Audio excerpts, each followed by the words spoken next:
Flight Lieutenant Owen Truelove pushed the throttles of his Gloster Javelin FAW.4 through the gate at 38,000 feet over Norfolk in the summer of 1957 and watched an American F-86F Sabre, flown by a USAF exchange pilot out of RAF Wethersfield, drop away beneath his tailplane like a stone tossed from a bridge. The Sabre pilot, according to the debrief filed at HQ Fighter Command and later summarized in Air Ministry correspondence held at the National Archives in Kew under AIR 20, radioed a single word: impossible. He then requested a rematch. He lost that one too. The Javelin was not supposed to be able to do this. American pilots flying out of Bentwaters, Wethersfield and Sculthorpe in 1956 and 1957 had been briefed that the RAF's new twin-jet Delta was a heavy subsonic night fighter, a defensive aircraft designed to plod up to 40,000 feet and loiter under GCI control until a Soviet Tu-4 wandered into range. On paper, the Sabre outclassed it in every category that mattered to a fighter pilot: thrust to weight, wing loading, roll rate, transonic handling. The North American F-86F, powered by the General Electric J47-GE-27, was the aircraft that had cleared the MiG-15 out of the skies over the Yalu. It had a combat record. The Javelin had a reputation for killing test pilots. Between January 1952 and the end of 1958, the Gloster test program lost 4 aircraft to deep stall departures and control failures, including the first prototype, WD-804, on June 29, 1952, when Bill Waterton belly-landed it at Boscombe Down after both elevators detached in flight. Waterton was awarded the George Medal. Whitehall was less generous with the aircraft itself. Duncan Sandys, appointed Minister of Defence in January 1957, was already drafting the white paper that would declare the manned interceptor obsolete by the mid-1960s. The Javelin, in the mind of the Ministry of Supply, was a stopgap. And yet above East Anglia in high summer, the stopgap was climbing away from the Sabre. The exchange program that produced these encounters was administered under a bilateral agreement negotiated by the Air Ministry and USAF headquarters in 1953, expanded after the Bermuda Conference in December 1953, when Churchill and Eisenhower agreed to deeper operational integration of NATO air defense. By 1956, USAF pilots were flying with 46 Squadron at RAF Odiham, 89 Squadron at RAF Stradishall, and other fighter command units converting onto the Javelin FAW.1 and FAW.4. Their reports, some of which passed through the Joint Intelligence Committee's Air Technical Subcommittee, told a consistent story. Above 35,000 feet, the Javelin did something the Sabre could not follow. The Americans wanted to know why. So did the Soviets, whose air attaché in London, according to an MI5 surveillance summary released to Kew in 2003, made 3 separate approaches to former Gloster engineers between 1958 and 1960. So quietly did the air staff, because the answer touched on a secret the RAF had not yet fully understood itself: that the wing-shaped Gloster had settled on, almost by accident in 1948, had properties in thin air that no one had modelled correctly. The debriefs piled up at Adastral House through the autumn of 1957. Each one ended the same way. The Sabre broke off first. The Javelin was still climbing. The wing was designed in a converted textile mill in Hucklecote, Gloucestershire, by a team led by Richard Walker, who had joined Gloster from Hawker in 1945. Walker inherited a specification, F.4/48, issued by the Ministry of Supply in January 1948, calling for a 2-seat all-weather fighter capable of intercepting a jet bomber at 40,000 feet by night, in cloud and in radio silence. The specification was written by men who had spent 1940 watching Heinkels come in over Kent, and who had spent 1944 watching V-1s come in over Kent, and who had concluded that the next war would begin the same way, only faster and higher. Walker's team considered a swept wing of the Sabre type and rejected it. Swept wings, they knew from captured German data brought back by the Farron mission in 1945 and from tests at RAE Farnborough, gave excellent transonic performance but poor lift at low speeds, and the Javelin was going to be a heavy aircraft carrying 2 crew, a large radar, and 430mm Aden cannon. It needed to land at an airfield in Lincolnshire in November weather. A delta wing, Walker calculated, offered a better compromise: high sweep at the leading edge for compressibility, enormous internal volume for fuel, and, critically, a low wing loading that would keep the aircraft flyable at high altitude where the air was thin. The delta Walker drew was not the pure triangle of the Avro Vulcan or the Fairey Delta II. It was a compound shape, with a leading edge swept at 40 degrees inboard and 42 degrees outboard, and a distinctive kink where the 2 sections met. The trailing edge was straight. The tailplane unusually sat on top of the fin, high above the wing wake. Wind tunnel work at Farnborough in 1949 and 1950 suggested the configuration would suffer from what would later be called deep stall, a condition in which the wing wake blanked the elevators at high angles of attack, leaving the pilot with no pitch control. The team accepted the risk. They had a specification to meet. The first prototype flew on November 26, 1951, piloted by Bill Waterton from Moreton Valence. It was, by his own account in his 1956 memoir, a beast, heavy on the controls, sluggish in roll, and prone to buffet. Waterton nearly died in it twice. The second prototype crashed on June 28, 1952. The third was grounded for structural rework. The Air Ministry considered cancellation and rejected it, principally because the alternative, the de Havilland DH110, had just disintegrated over Farnborough on September 6, 1952, killing John Derry, Tony Richards, and 29 spectators. The Javelin, whatever its faults, was still flying.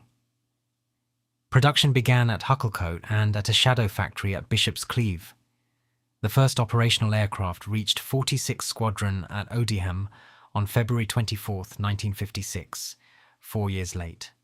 By then, the air staff had lost interest in what the Javelin could do at low altitude, where its handling was mediocre, and had begun to notice what it could do at high altitude, where its handling was extraordinary. At 45,000 feet in still air over the North Sea, the Javelin FAW.4 would climb when a Hunter would not. At 48,000 feet, it would still respond to the stick when a Sabre was already mushing. The reason lay in the wing that Walker had drawn in Hucklecote in 1949, and in a phenomenon the aerodynamicists at RAE were only just beginning to name. The phenomenon was vortex lift. At high angles of attack, the sharp leading edge of a delta wing generates a pair of tightly wound conical vortices that trail back over the upper surface, drawing air down onto the wing and generating lift far beyond what conventional theory predicted. The effect had been noticed by German researchers at Göttingen during the war, and rediscovered at RAE Farnborough between 1952 and 1955 by Dietrich Küchemann, the German aerodynamicist recruited under Operation Surgeon in 1946, and by Johanna Weber, who worked alongside him. Their papers, some classified until 1959, described how a slender delta could maintain lift at angles of attack that would stall a swept wing outright. The Javelin's wing was not slender. It was, by the standards Cushman was working with by the mid-1950s, on what would become Concorde, a fat delta with modest sweep. But it was still a delta, and at 45,000 feet, where the air density was roughly a quarter of that at sea level, the vortex lift contribution became disproportionately important. A Sabre at that altitude was flying on the ragged edge of its lift curve, nose high, engine gasping, one buffet away from a departure. A Javelin at the same altitude was still on the linear part of its curve, with margin in hand. The USAF exchange pilots did not know this. Neither in any formal sense did the RAF pilots flying the Javelin. What they knew was the aircraft's behavior, and the behavior was that above 40,000 feet, the Javelin kept climbing when nothing else could. Wing Commander Peter Latham, who commanded 46th Squadron at Odiham from 1956, later recorded in his logbook a zoom climb to 55,000 feet in a clean Javelin FAW.4 in September 1957, well above the aircraft's published service ceiling of 52,000 feet. The maneuver was not repeatable in a Sabre. It was barely repeatable in a Hunter F.6. The technical intelligence flowed back through channels that had been formalized in the UK-USA Agreement of 1946 and the subsequent Air Technical Exchange arrangements. American engineers from Wright-Patterson visited Farnborough in October 1957 and again in March 1958. They read the papers, they spoke to Cushman. They flew under exchange in the back seat of the Javelin FAW.4 with 89 Squadron. What they took back to Ohio would shape the wing of the North American A-5 Vigilante, and, more distantly, the leading-edge extensions on the F/A-18-2 decades later. The USAF did not build another pure swept-wing fighter after the F-100. The reasons were many. The Javelin was one of them. In London, none of this was announced. The Air Ministry under Sandys and then George Ward had a political interest in playing down the Javelin's capabilities, because the 1957 Defence White Paper had committed the government to a policy in which manned fighters were obsolescent. Publishing the fact that a British fighter could outclimb an American one above 40,000 feet would have raised awkward questions in the House. Better, Whitehall calculated, to let the Javelin fade quietly. It did not fade quietly enough for the Soviets, who by 1959 had begun asking pointed questions of their agents in London. The questions came through the Portland spy ring, though this was not understood at the time. Harry Houghton, the Admiralty clerk who had been passing material from the underwater weapons establishment at Portland to his Soviet handlers since 1952, was not himself tasked with aeronautics. But his controller, Conan Molody, operating in London as the Canadian businessman Gordon Lonsdale, ran a wider network, and one strand of that network, according to MI5 files declassified in 2007 and now held at Kew under KV2, was aimed at Gloster and at Farnborough. The Security Service's D branch, under the direction of Martin Furnivall Jones, opened a formal investigation in November 1959 after a Gloster stress engineer named in the files only as Source Hyacinth reported an approach at a hotel in Cheltenham.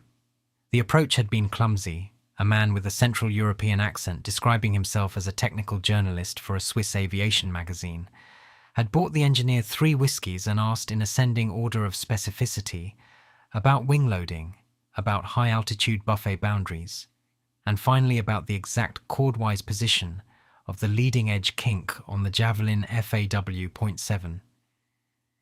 The engineer had gone straight to his security officer the following Monday. MI5 put the man under surveillance. He was tracked to a boarding house in Bayswater and, 6 weeks later, to a meeting in Holland Park with a known Soviet trade delegation official. The security service did not arrest him. The decision taken at a JIC subcommittee on January 14, 1960, and recorded in files now at Kew, was that watching him was more valuable than lifting him. He would lead, it was hoped, to bigger targets. He did eventually, though not in the way MI5 had anticipated. The surveillance on his contacts produced by a chain of connections that took 18 months to unravel, one of the leads that fed into the Portland arrests of January 7th, 1961, when Special Branch officers detained Houghton, Ethel-G, Lonsdale and the Krogers outside the Old Vic in Waterloo Road.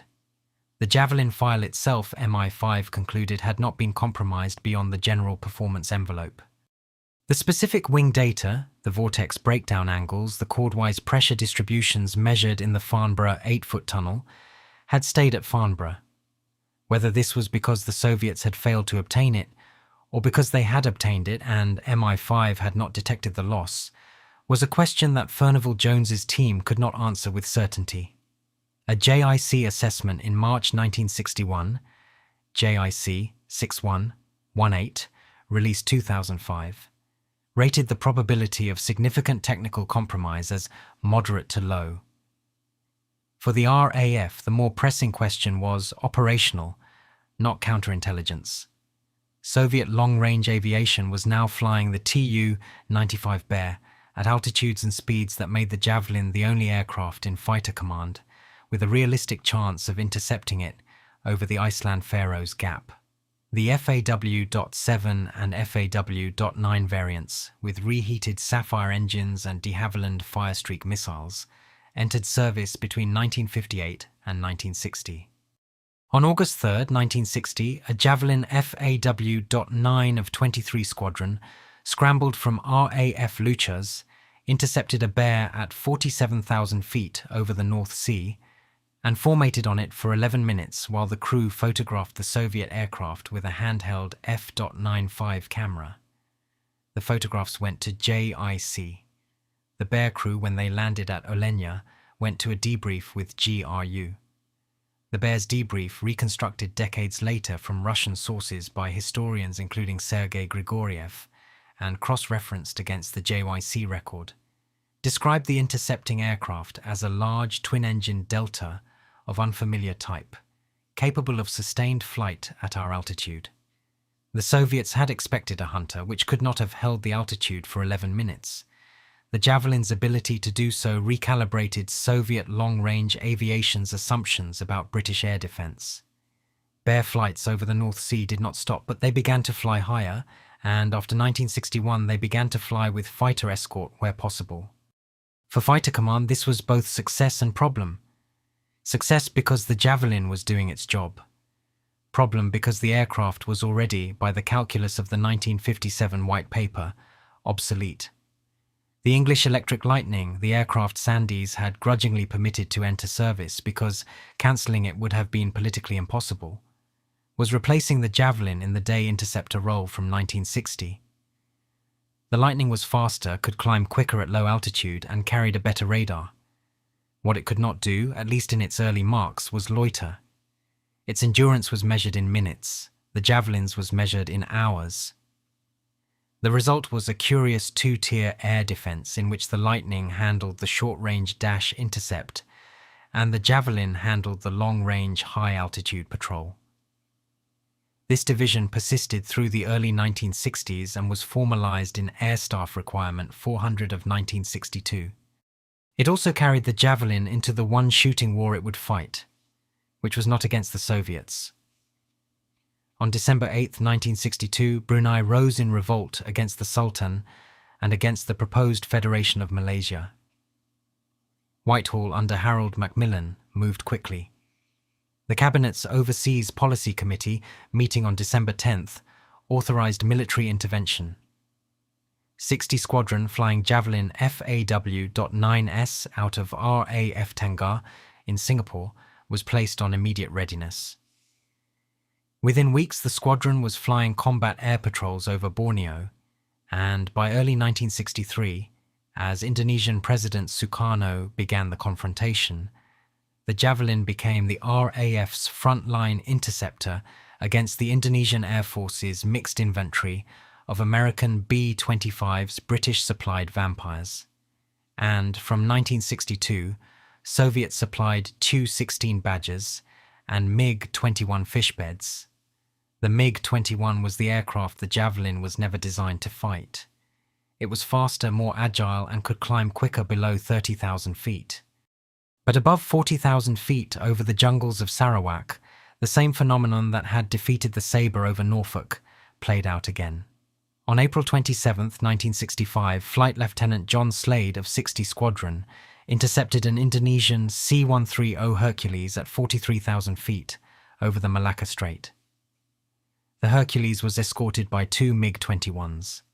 Slade held the interception for 6 minutes at 43,000 feet, at which altitude the MiGs, according to his post-flight report, filed at RAF Tengah and later summarised in the operations record book of 60 Squadron AIR 27/2967 at Q, could not manoeuvre effectively.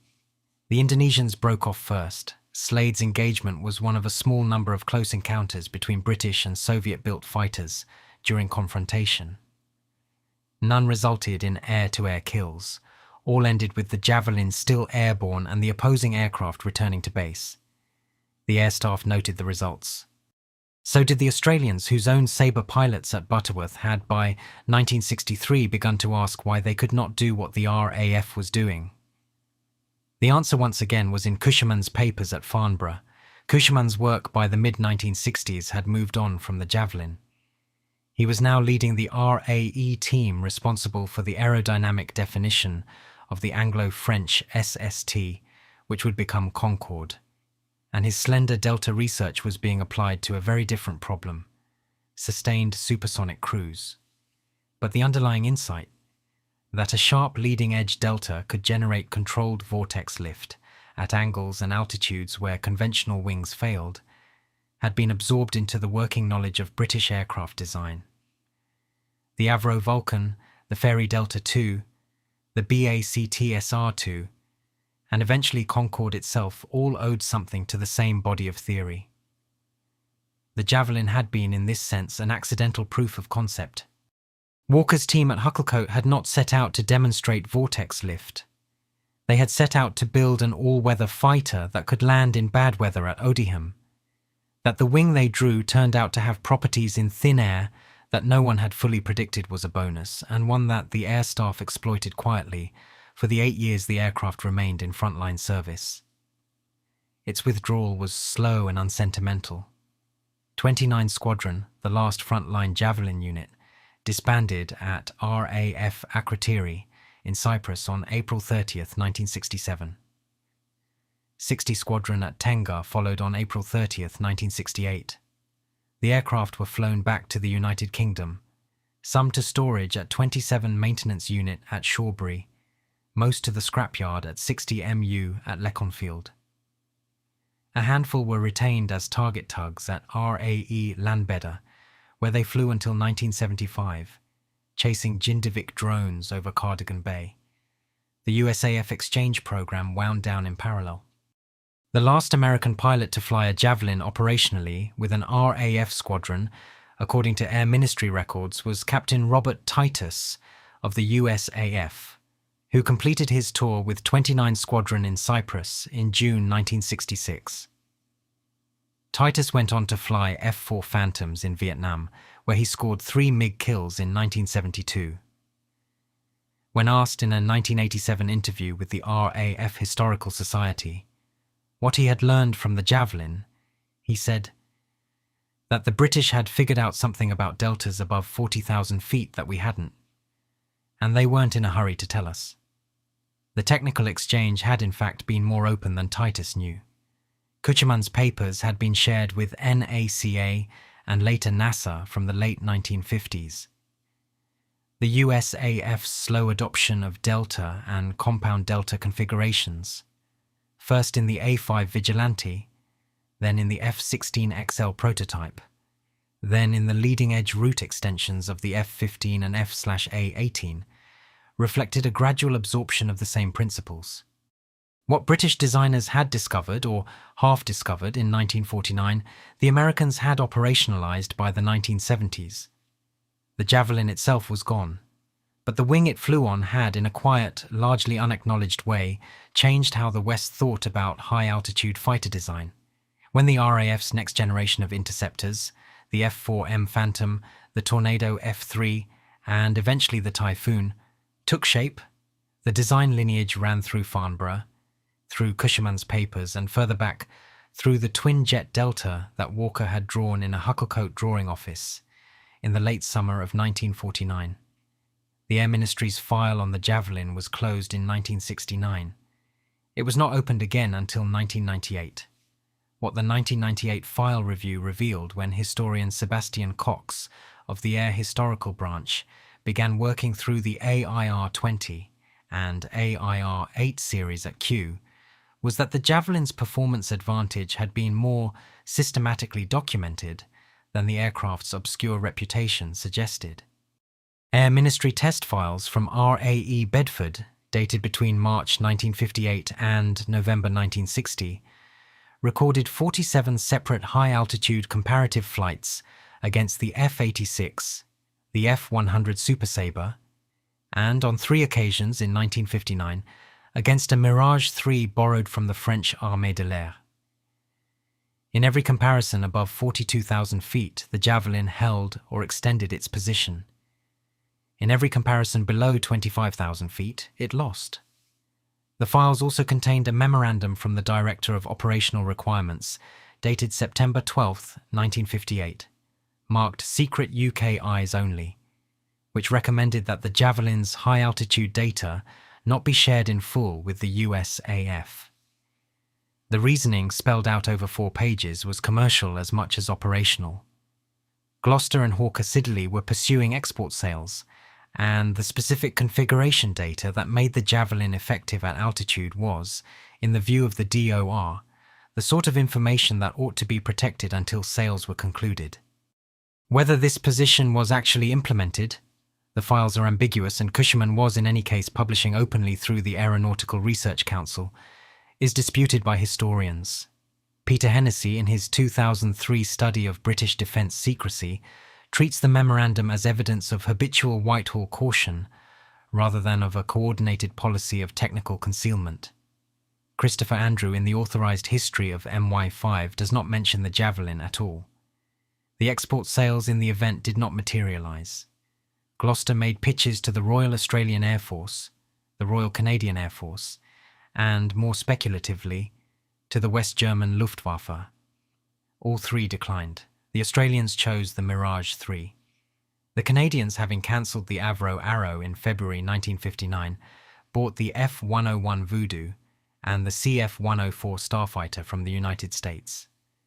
The West Germans bought the F-104 Starfighter in a decision later engulfed by the Lockheed bribery scandal.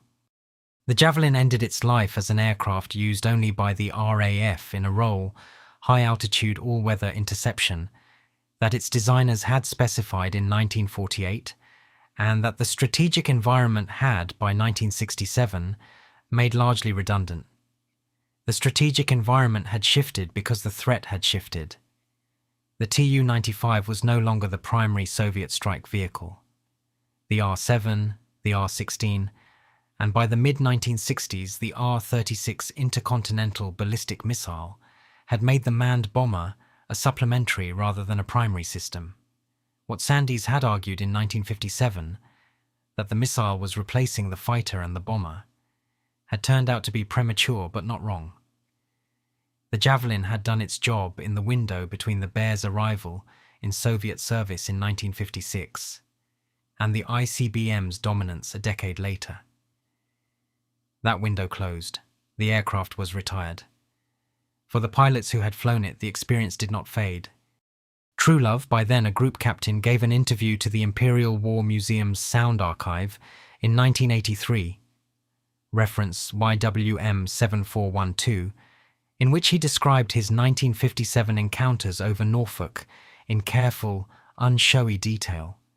He did not claim the Javelin was a great aircraft. He said it was an aircraft that did one thing better than any of its contemporaries, and that the one thing had mattered for a while, more than the RAF or the USAF had been willing to admit. The recording is 43 minutes long. It ends mid-sentence. The mid-sentence ending is because the tape ran out. Truelove died in 1991, the year the Cold War itself ended, without giving a second interview.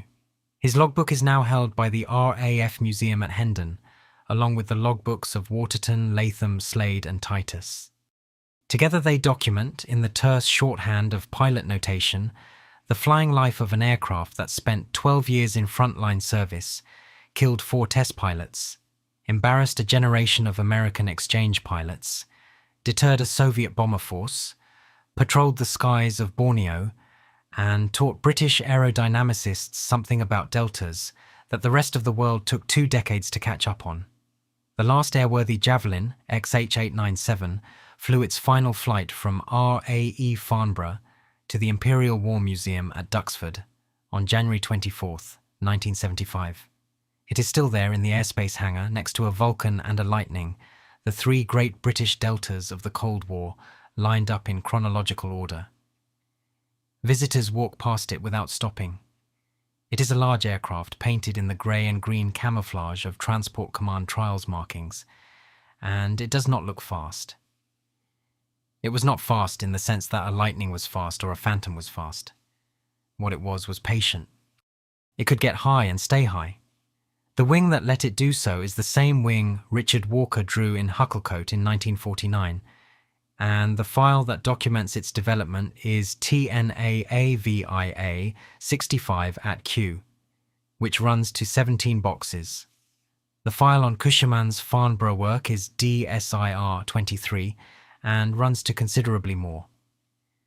Between them, they describe a piece of British aerodynamic research that produced, almost as a byproduct, one of the more effective high-altitude interceptors of the early Cold War, and that fed in ways that were never publicly celebrated into the next generation of Western fighter design.